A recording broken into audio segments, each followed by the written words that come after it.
eu já queria que, de cara, você dissesse, contasse para nós mulheres, eu já sei, mas elas precisam entender.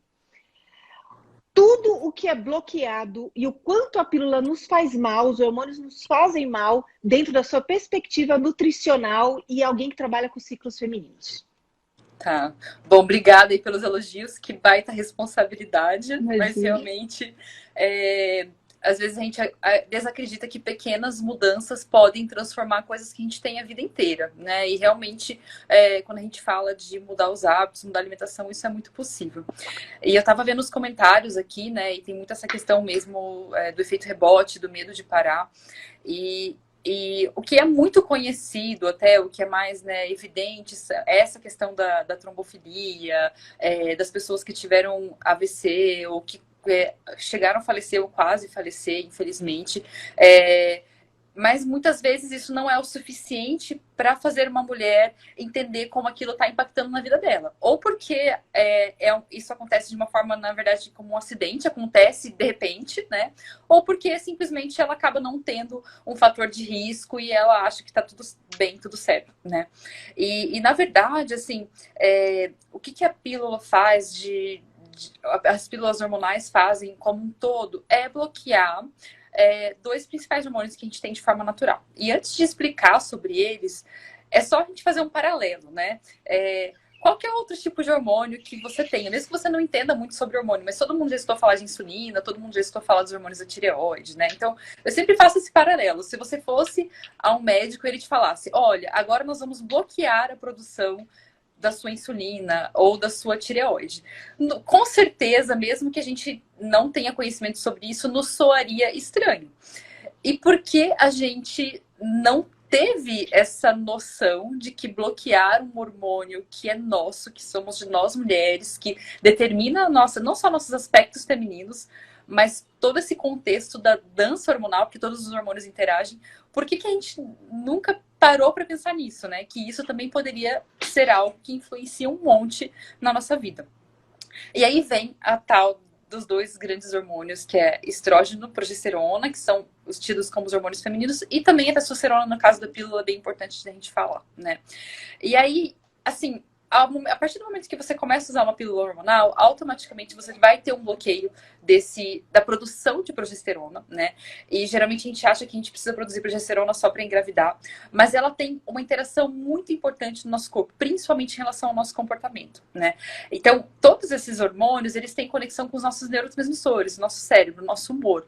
Então, a progesterona especificamente, ela atua muito junto com uma conexão de outros neurotransmissores, mas principalmente que a gente chama de canal de GABA, que é fazendo a gente ficar mais concentrada, focada, menos ansiosa, né? Então, tá muito relacionado também até com sintomas de prevenir a depressão, digamos, né? Porque é o hormônio que vai deixar a gente... Sabe quando você tá em paz, quando você tá bem, você fala, ai, tô tranquila, tô bem, né?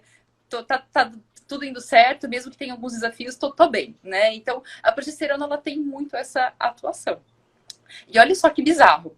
A progesterona era pra gente estar se sentindo assim justamente no período pré-menstrual, que é o período onde a gente encontra aí tantos sintomas, principalmente de ansiedade, de compulsão, de insônia, né? Então, só por aí já dá pra gente ver assim que, poxa, tem alguma coisa de errado desse negócio aqui. Né? Então dá pra gente começar a se questionar por que será, né? Vale a pena realmente eu bloquear um hormônio? E até enquanto eu estava te esperando, eu vi um comentário de uma mulher, né, que falou ali que estava com 48 anos e estava com medo de largar a pílula. Gente, com 48 anos, uma mulher já está provavelmente na perimenopausa, ela já está quase na menopausa. E se a gente pensar que uma mulher passou a vida inteira com pílula e depois ela para a pílula e já entra na menopausa, ela praticamente nunca vai saber o que é ter progesterona no corpo. Olha só que negócio mais absurdo, né? Então a gente foi feito para ter esse hormônio também. Então isso é algo muito realmente para a gente parar, se questionar e avaliar. E assim, acho que vale a pena mencionar que provavelmente muitas das mulheres que estão vendo a gente aqui hoje têm até alguma alteração na tireoide. E a progesterona está muito conectada com a nossa tireoide. Tem estudos ainda digamos assim, de uma forma leve, mas já falando sobre a relação dos anticoncepcionais com a nossa saúde da tireoide, né? Então, é realmente algo para gente considerar. Vamos, assim, né? Vamos lembrar também as mulheres que a gente está falando pílula, pílula, pílula, mas aqui se encaixa o Dil Mirena. Eu acho que era bom você falar um Uhum, pouquinho do Mirena.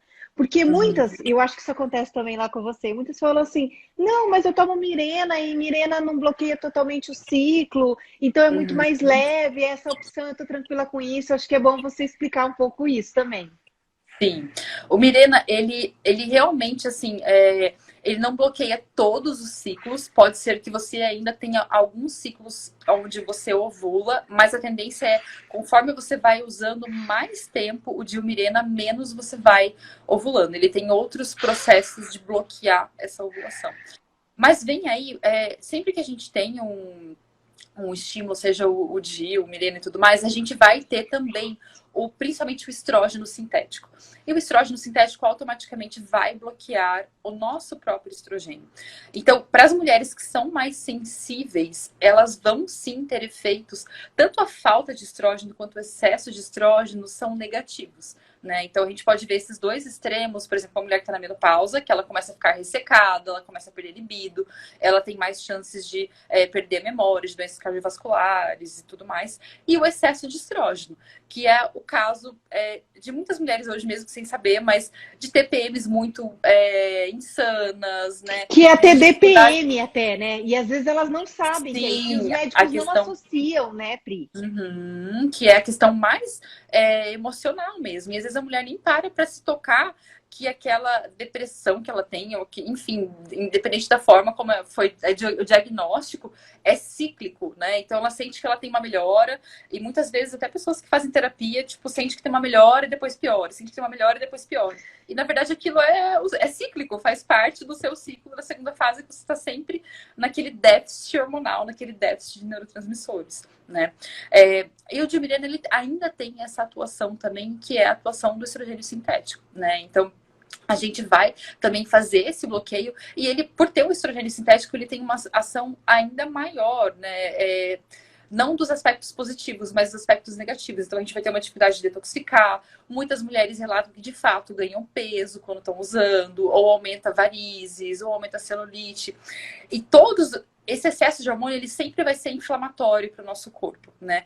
E uma outra onda que a gente vive hoje, é claro que existem vários fatores, assim, corroborando para isso junto, mas que são as doenças autoimunes. E quem usa anticoncepcionais também está desfavorecendo, né, o quadro para que essas doenças se proliferem mesmo, né? Então, o corpo fica mais inflamado como um todo. E aí a gente vê, às vezes, a gente atuando com um monte de estratégias anti-inflamatórias na alimentação, a pessoa mesmo se cuidando um monte e as coisas não evoluem. Porque a gente tem algo artificial de muito poder ali, né? Que acaba bloqueando muito essas outras questões, as outras coisas. E vale a pena falar também que a questão do bloqueio da testosterona que está diretamente ligada a um dos principais e primeiros sintomas que são mais evidentes, que é a queda da libido, né? Sim. Então, a mulher deixa de ter o desejo sexual, é a coisa mais óbvia. Quem às vezes está querendo ganhar massa muscular e tudo mais também se preocupa um pouco com isso. Mas a testosterona dá muito pra gente a capacidade de lutar na vida, de ir atrás das coisas, de ter também esse negócio da disposição, da Da vontade, da determinação, garra, né? da determinação.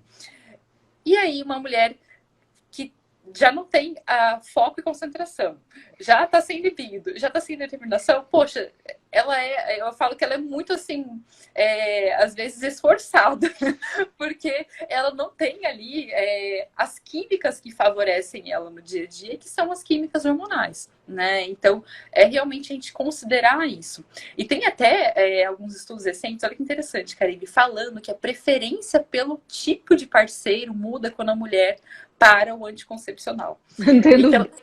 isso é um Não negócio tenho muito dúvida. louco. Porque imagina. Porque você muda, você começa a acessar várias coisas, o teu corpo tá fluindo naturalmente, tá mexendo com seus hormônios e tudo isso, gente, reverbera em outros campos, mexe com a nossa mente, com a nossa forma de pensar. Quando a gente tá bem, quando a gente tá ciclando, a gente tá conectada com a natureza interna e externa, a gente começa a olhar o mundo sob essa perspectiva, tira um véu. Agora, quando a gente começa a olhar as coisas através do hormônio, parece colocar uma lente embaçada, a gente não se conecta, não acessa tudo isso, e obviamente está ressoando no nosso campo, né? É louco por um lado, mas as mulheres que estão aqui, que já saíram dos hormônios, assim como eu, a gente, o que eu falo, não tem como explicar racionalmente essa loucura, mas faz muito sentido quando a gente entende tudo isso, quando a gente passa essa transição. Uhum. É mais ou menos como se a natureza tivesse sempre uma estação do ano só, né? Então, você É, tá sempre ali só no verão. Ah, gostoso, tudo mais, legal, calor. Mas chega uma hora que, tipo, verão, verão, verão o ano inteiro, você se cansa. Então, sim. essa ciclicidade realmente é muito importante. E até o próprio processo da menstruação, que por mais que os contraceptivos tenham o sangramento, e eles fizeram isso porque quando os contraceptivos se popularizaram, se não me engano, na década de 60, 70, né? 70, 70. É, é, as mulheres achavam muito estranho não sangrar, porque, enfim, elas estavam acostumadas, aquilo era algo totalmente novo. Então, eles só simularam esse sangramento para as mulheres, tipo, se adaptarem e acharem que era algo ainda mais ou menos dentro do padrão, dentro do normal ali, né? Mas sangrar ou não sangrar usando anticoncepcional não faz muita diferença. Isso é importante pontuar, gente, para vocês entenderem. O sangue que desce quando você faz a pausa da pílula, ou você usa qualquer contraceptivo hormonal, não é biologicamente o sangue menstrual. Ele é como se fosse, eu vou explicar numa linguagem bem leiga, tá, Pri? Você me Uhum, dá uma ajuda aí com se certeza. você vê que Uhum, não ficou clara. É como se fosse um sangue que o teu corpo ali forçou, deu uma empurrada só para sair. Mas aquilo, uhum. biologicamente, não é sangue menstrual. Olha só, gente. Olha É. só. Uhum. Quando a gente menstrua, a gente tem várias variações. Então, primeiro sobe o hormônio que vai crescer o endométrio, depois ele se mantém por um tempo, depois ele faz essa descamação, né? E quando a gente está usando contraceptivo, é como se eu tivesse uma leve subida sempre. Então, eu tô sempre com aquele nível mais mediano ali de estrógeno, e isso faz, de certa forma, ter um leve acúmulo ali de tecido endometrial no útero, e ele, a partir do momento que você para de usar, ele tem aquela queda e Só. descama um pouquinho daquele endométrio que está ali, né? É. Mas, assim, raramente você vai ter uma percepção de fato de como tá o seu fluxo menstrual, de como tá o seu sangue. E já até foi documentado pelo Instituto, se não me engano, de Ginecologia dos Estados Unidos, como o quinto sinal vital. O que seria isso? A gente medir a pressão, a gente medir a temperatura, são sinais vitais, né? Então, quando uma pessoa está passando mal, uma pessoa, né, alguém que vai lá no pronto atendimento vai verificar a pressão dela como é que tá, ou você pode medir a sua pressão ao longo do dia quando você está se sentindo mal. Então, isso são sinais vitais. E eles nomearam o ciclo menstrual como um sinal vital, principalmente de adolescentes, porque isso pode prever coisas mais graves, né? Então, mioma, endometriose, a própria alteração da tireoide, ou uma amenorreia hipotalâmica que a gente fala, que é quando a menina não menstrua porque ela está com uma alteração hormonal mesmo.